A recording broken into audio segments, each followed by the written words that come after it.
Hola a todos, aquí estamos de vuelta con la segunda parte del vídeo de beneficios e inconvenientes de los microorganismos. En el día de hoy vamos a hablar de los inconvenientes de los microorganismos.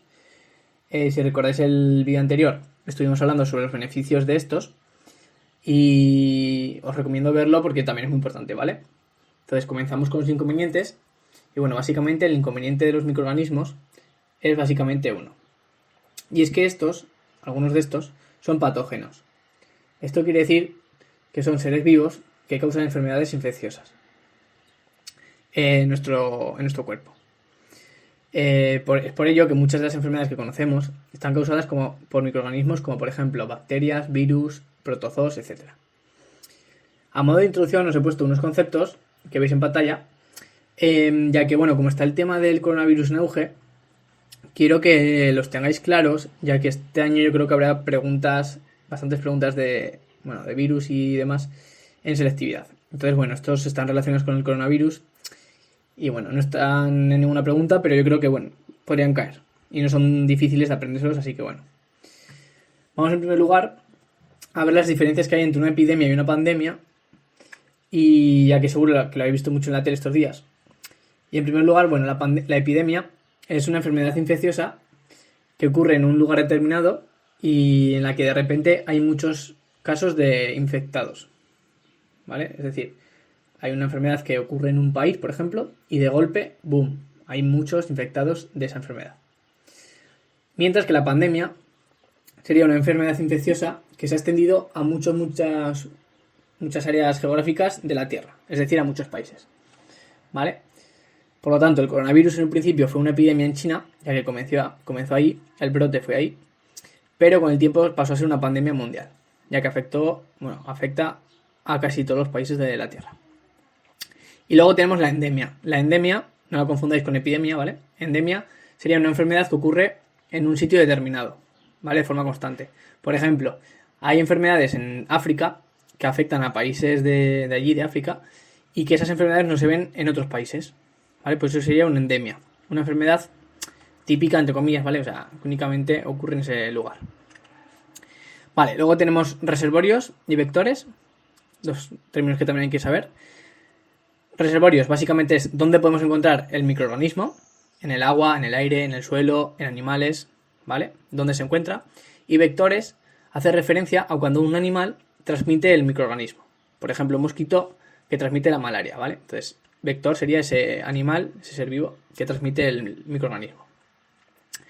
Portadores serían las personas que tienen el microorganismo en su interior, pero no padecen los síntomas de la enfermedad.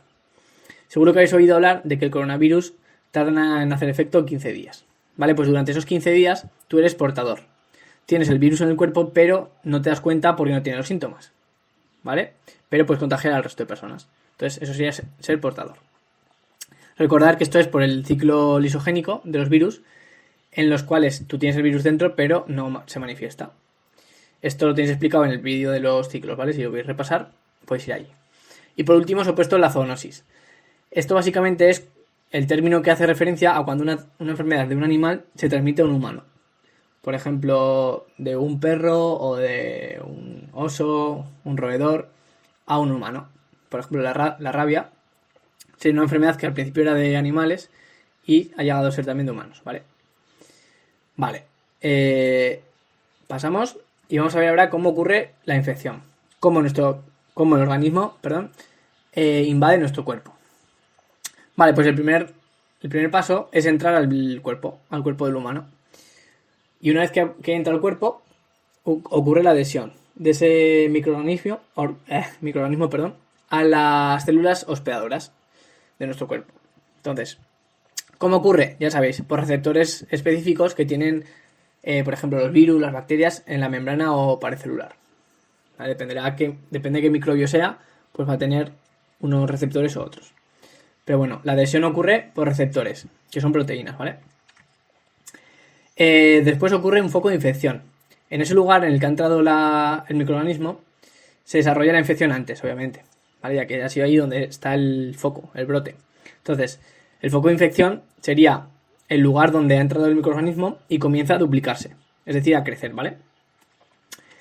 Y bueno, la infección se puede quedar ahí, es decir, una infección específica, o sea, muy pequeñita. Por ejemplo, cuando te haces una herida, normalmente se te suele infectar, ya que está, bueno, con la suciedad y demás se puede infectar. Entonces eso sería una infección específica, ¿vale? Más pequeñita. Pero ¿qué pasa? Que a veces la infección se expande. Entonces pasamos al número 3. Si se expande a otros órganos o a otros tejidos, pues va a ser más grave. Y lo más grave que sería, pues una infección generalizada. Es decir, una infección que afecta a todo el cuerpo. ¿Cómo es esto posible? Pues una vez que el microorganismo entra en el cuerpo, ¿vale? Ha afectado las células y ha crecido. Este puede ir a la sangre y de la sangre transportarse a otros órganos.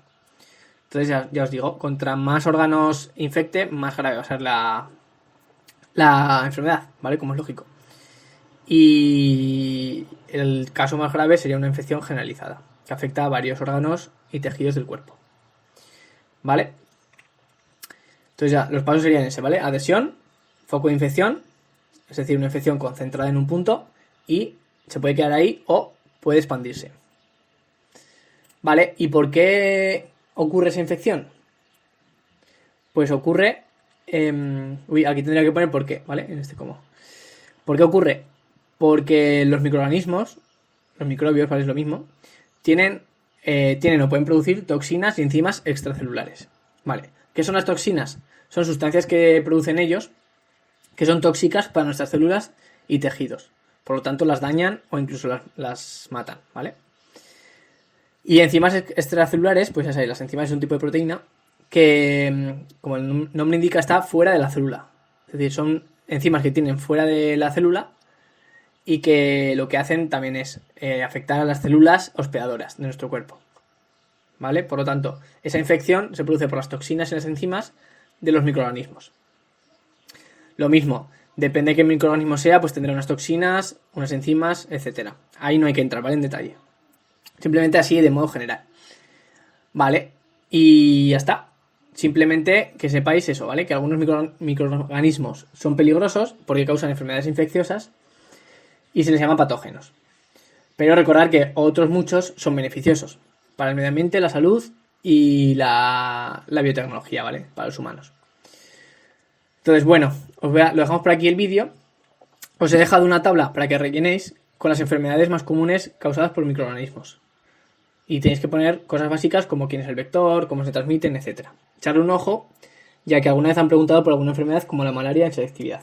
Entonces, es bueno saberlo, ¿vale? Os he puesto las enfermedades más típicas y las que creo que podrían caer. Así que nada, chicos, lo dejamos por aquí. Espero que no os haya parecido muy duro el vídeo y nos vemos pronto.